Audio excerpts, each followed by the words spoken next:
Hello दोस्तों, नमस्कार। दोस्तों, हमारा यूपी पुलिस का आज का जो हमारा पोर्शन है वो है भारतीय भूगोल, जियोग्राफी।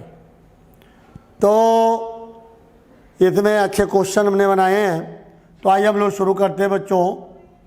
और ज़रूर आप लोगों को पसंद आ रहा होगा हमारा वीडियो, क्योंकि हम एकदम उत्तर प्रदेश पुलिस के पर्पज से हमने ये वीडियो बनाई है।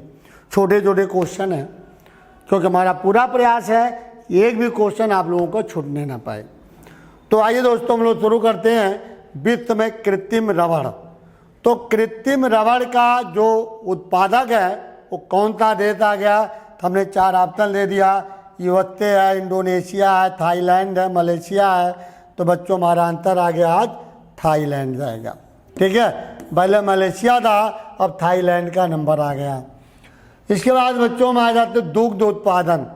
तो दुग्ध उत्पादन में कौन सा देश प्रथम स्थान है?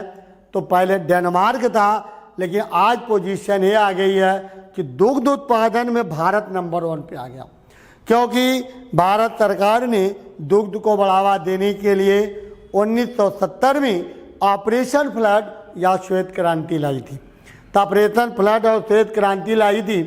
आज जिसके जनक माने जाते हैं डॉक्टर वर्गीस कुरियन, और आज दूध उत्पादन में भारत नंबर 1 पे चल रहा है बच्चों। इसके बाद हम आ जाते हैं बच्चों कि निम्न में से किसे हरित क्रांति का जनक कहा जाता है? तो डॉक्टर एम एस स्वामीनाथन को कहा जाता है बच्चों। इसके बाद हम आ जाते हैं भाई, हाँ, अगला क्वेश्चन सेरीकल्चर। तो बच्चों, सेरीकल्चर किसे कहा जाता है? तो रेशम कीट पालन को सेरीकल्चर कहा जाता है बच्चों।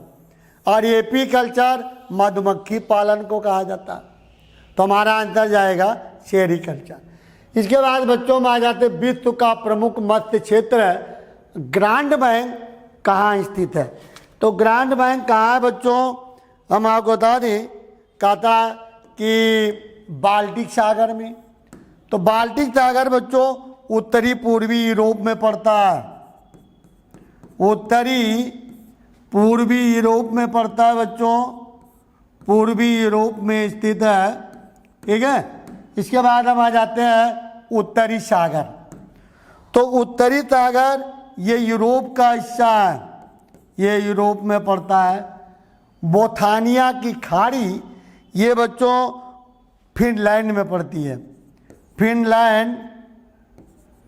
फिनलैंड में स्थित है। अटलांटिक महासागर यूरोप और अफ्रीका में है बच्चों, यूरोप और अफ्रीका में है। ठीक है, और ये जो ग्रांड बैंक है ये कहाँ पाया जाता है? अटलांटिक महासागर में स्थित है बच्चों, ये अटलांटिक महासागर में है। इसके बाद बच्चों में आ जाते हैं स्वच्छ जल की मछली का बड़ा उत्पादक देश। तो स्वच्छ जल की मछली का सबसे बड़ा उत्पादक देश किसे माना जाता है बच्चों? कहा था भारत है, चीन है, जापान है या नॉर्वे है? तो चाइना को मानते हैं।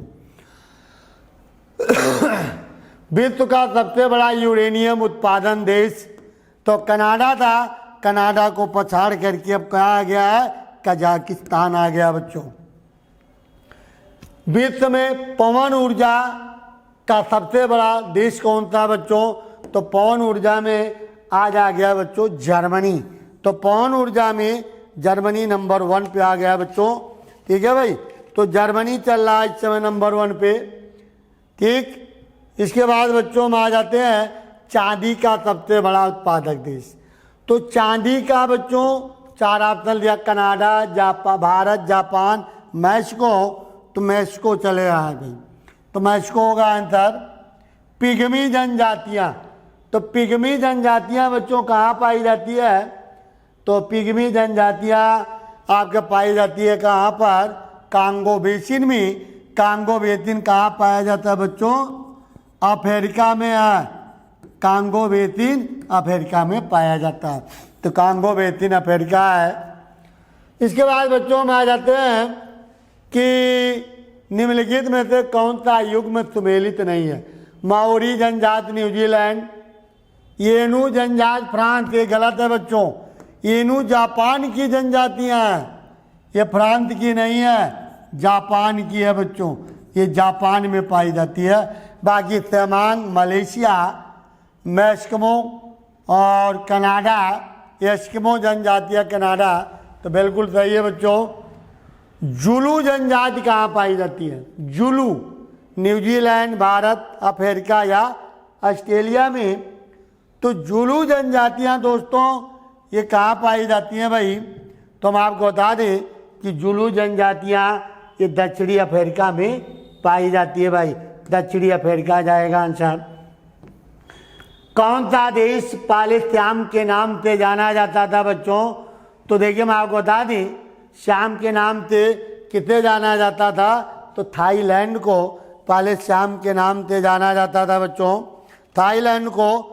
कंबोडिया को कंबोज कहा गया, कंबोडिया को कंबोज कहा गया बच्चों, ठीक है, इसको कंबोज कहा गया है, कंबोज, कंबोज कहा गया।